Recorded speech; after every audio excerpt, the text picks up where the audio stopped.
bateau travaillera pour nous soutenir les artistes et musiciens en particulier. Na batutu bazana mouvement dans le secteur culturel en général. Pour nous voyer bandengeni makambu ya administration ezalaka, ndengeni bateka kawanzembu, ndengeni basala pour babeta ba concert et tout ça. Mais l'autre sujet sur l'industrie musicale il y a 21e siècle. Mingi ya kolobeza te kotika maloba baba ndeko na biso. On va décortiquer la question de il faut retourner et besoin de sur créer des réseaux pour partager même après l'événement où le la contact pour solo la juste pour information les patience à défendre la mémoire na la licence na animation culturelle de l'Institut national des arts INA les petit to atanga na INA mais évoluera lelo na Suède. Bazawana bamoni balé et na sepel la présence na bisonyo spoto solo na makambo etali industrie musicale. Pour musique do ça la reza passion. Mais il faut ba na pe balia moi kwanga na masolo ya ngeza bongo te. Ya tiki maloba pa bande na biso pour masolo ekende bien. Bonne journée à tous. Sur Naye maison culturelle de Mwinder Awa, il y a d'accueillir l'événement aussi na bandeko ya ba entreprise culturelle mususu loko valorise loko la award pour organiser le 29 ya mbula utoleka le 29 décembre mbula utoleka c'est na Londres mais ils appellent la structure mususu ils sont basés na Belgique bango pe ba baza partenaire na biso neti Afro Urban Movement Pascal, c'est la structure en Belgique. On a tout le temps les grossos, la structure il y a et puis structure initiatrice, c'est-à-dire structure organisée, il y a une système organisation comme les Free Expression, où on a représenté. Alors le lot, pour le industrie et musique et les autres termes là, siko na moment où nous allons parce que évolution et salami kala mais nous avons temps la langue mususu siko avec le temps na ba makambo internet ndenge koti ba makambo koti belé ba makambo belé échanger yango tout le monde qui est malamu en collaboration avec l'entreprise où on a tangi, les collègues on a tangi, qui s'appelle Makambu. Le Kumu, il y a Makambu sur la musique et mes mamans où il tout le monde. Mais pour lui, ça va nous mélanger là, moi français, pour aider à avancer ma langue. Alors, tout le monde petite notion, il y a le 8e siècle, c'est-à-dire là-bas 1800 ou 1900 quelque chose. Né, Babanaï, Bassal, ok, Bofandi, Bouyuka, pour que les aïgas mis bon moment, l'orchestre, ils ont bêta. Mais, musique, on les a là, on a disque était, et ils avaient la cassette, et ils allaient le monter, ils ont quelque chose musique. On a Bassal, Moussongolo, Paka. Tant que comme à dans le 20e siècle, Makambu a évolué mon mouké. Mindele a créé un disque en cire. Nous avons 78 tours. Après, on a créé sous 45 tours. 45 tours, c'est quoi? Créer une maison américaine comme le CBS. On est basé à créer un mot. Après, on a bien fait, la chiffre, on a bien fait. Je pense qu'on a. Après, on a l'équipe, ça a la cassette audio. Final, tu peux me dire ici c'est quelle année? Là, cassette audio, c'est quelle année? 64. Voilà, dans 64. Bateau, usine, entreprise, et ça là, oyo inventaka makambo to esalaka makambo ya bamusique baye koinvente cassette audio. L'année suivante 70. Ok. En 1970, vers 1970, rapport aux Olobake, c'est là ma étude, major est en anglais, major est ali, label, maison de production, il y a mineni, ma période là, ils ont 6, on est basé pour produire, musicien.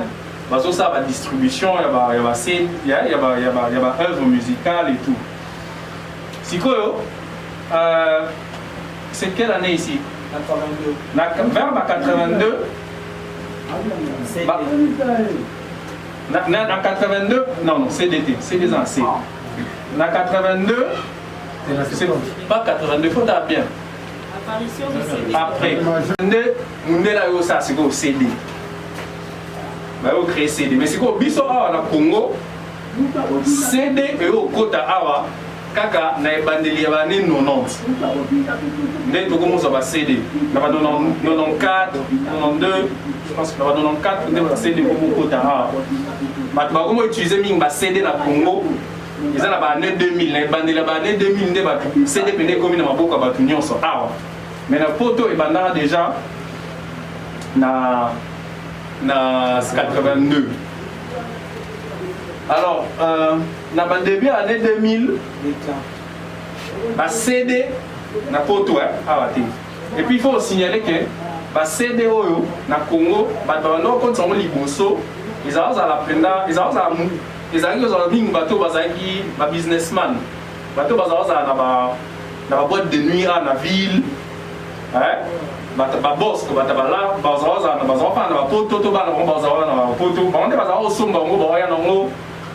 probablement pour la DJ à l'époque, va utiliser alors, vers l'année 2000, na poto déjà, vendre des CD,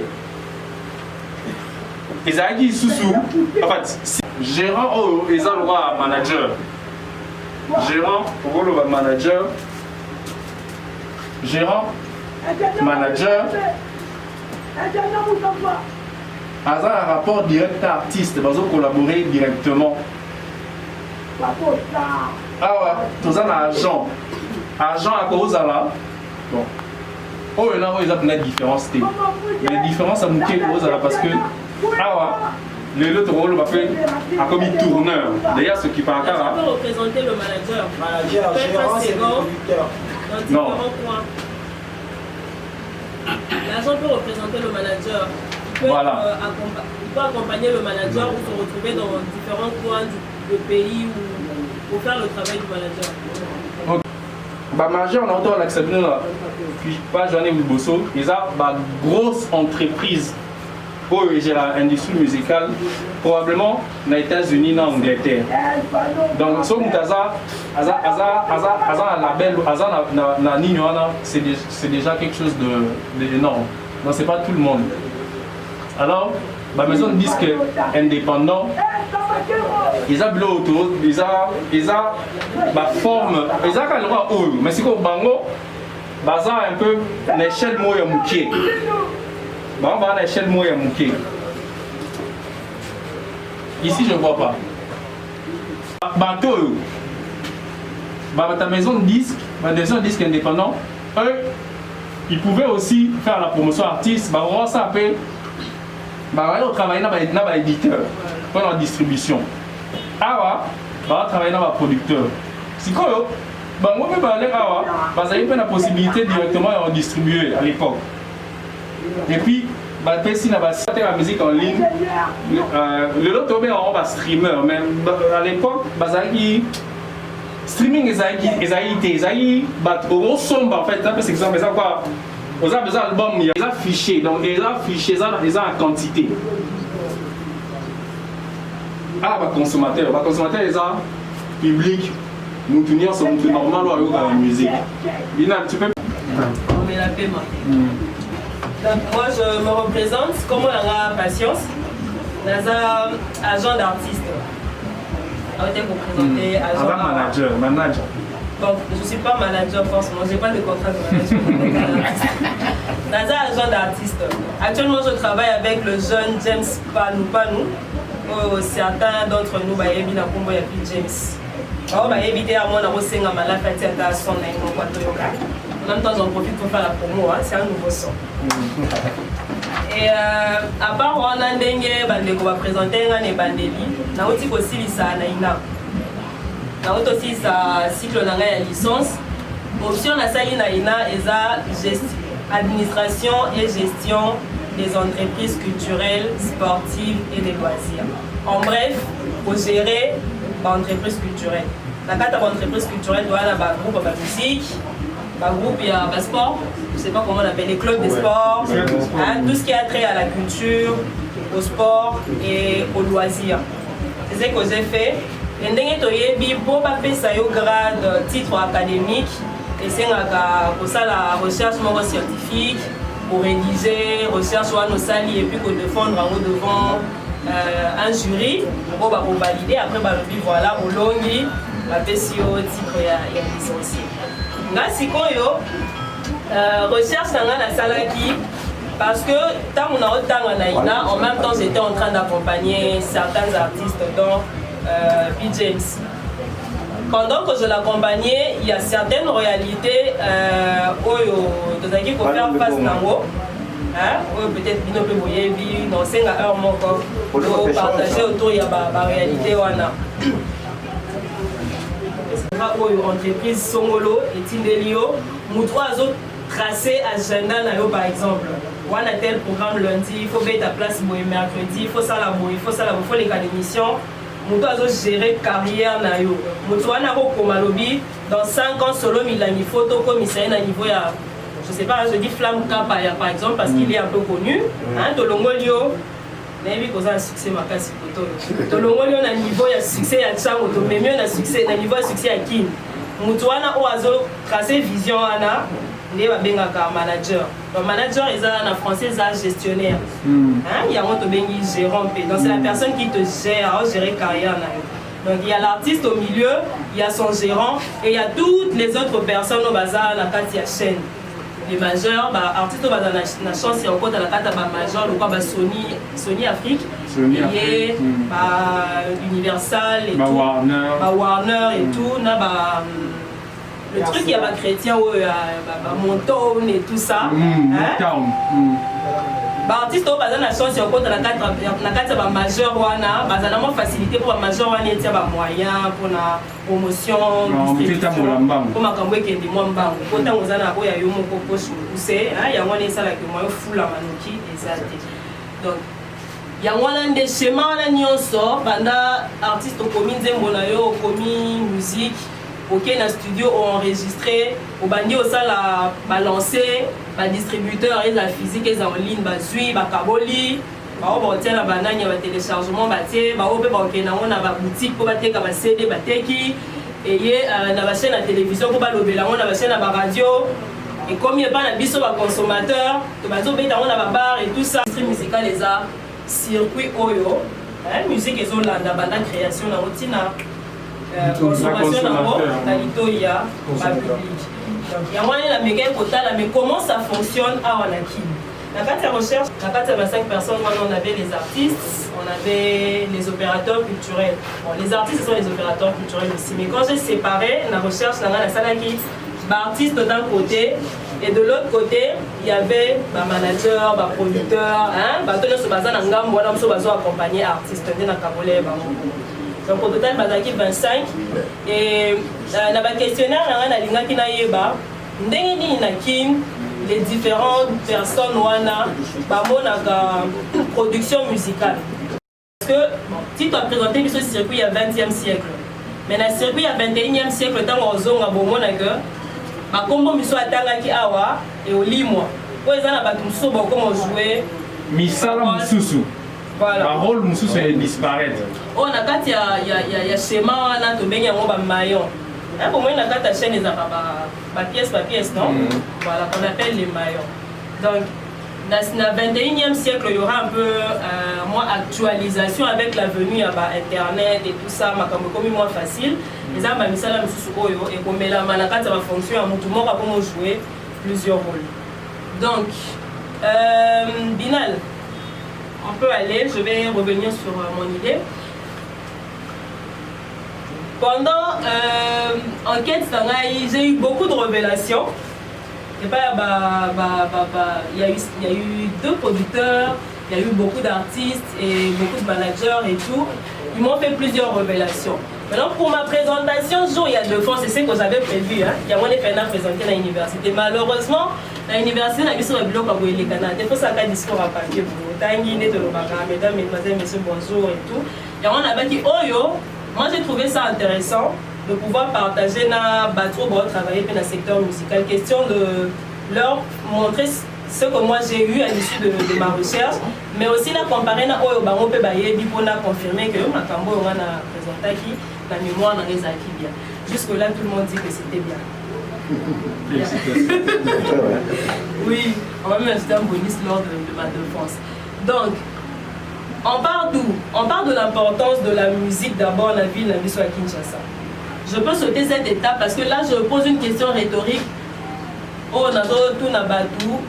Quelle place on accorde au fait à la musique dans nos vies? Est-ce qu'on peut s'imaginer nos fêtes? Oui, la fête musique exatée.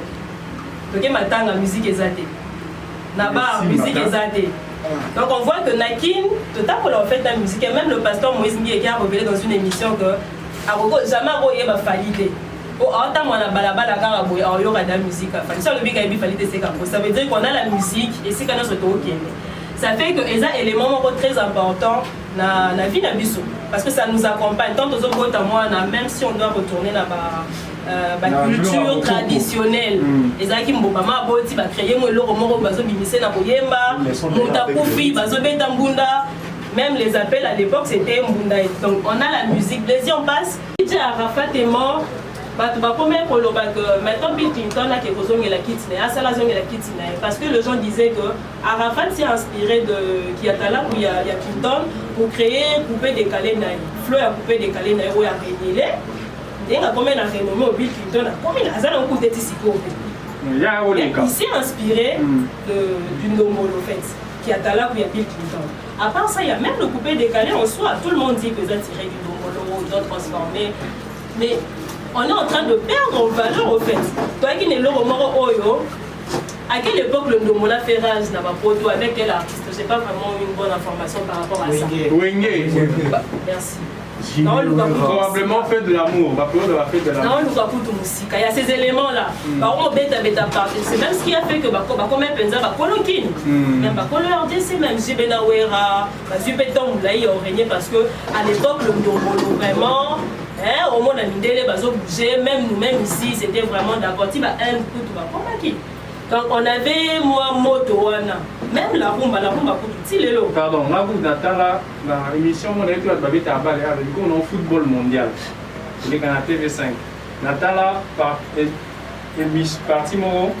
Voilà que ça joueur mot au Brésil, les temps que tu souffres. Voilà que ça joueur mot au Brésil, va interviewer. Mais na Sima, il y a TV Nae, Wenge, Pentagone. Binal. D'autres exemples là-bas, slide suivant. Il y a au fait la perte, hein, parce que rien n'est réussi, tout le monde est en train de perdre. C'est vraiment au fond là. On va revenir sur les autres. Vraiment au fond, en parlant de la perte, vas-y. En parlant de la perte en valeur, il y a, vas-y, vidéo, bon, moi, il y a en YouTube. Je ne sais pas jouer ça parce qu'il y a un problème avec la présentation. Au moins, il y a un ODR. Mais là, je peux avoir mon téléphone, s'il te plaît. Dernièrement, il y a la célèbre Beyoncé. Tout le monde connaît Beyoncé, non? Ah oui, il m'a été lecteur. Il y a Vieux Luambo. Asali, vidéo Nabango, je ne sais pas dans quel cadre, mais c'était en collaboration avec le. C'est un documentaire, pardon, on va préciser. Oui. Beyoncé, on va dire ça va Ebi, Asali documentaire Moroboye sur. Le documentaire c'est Vogue au fait.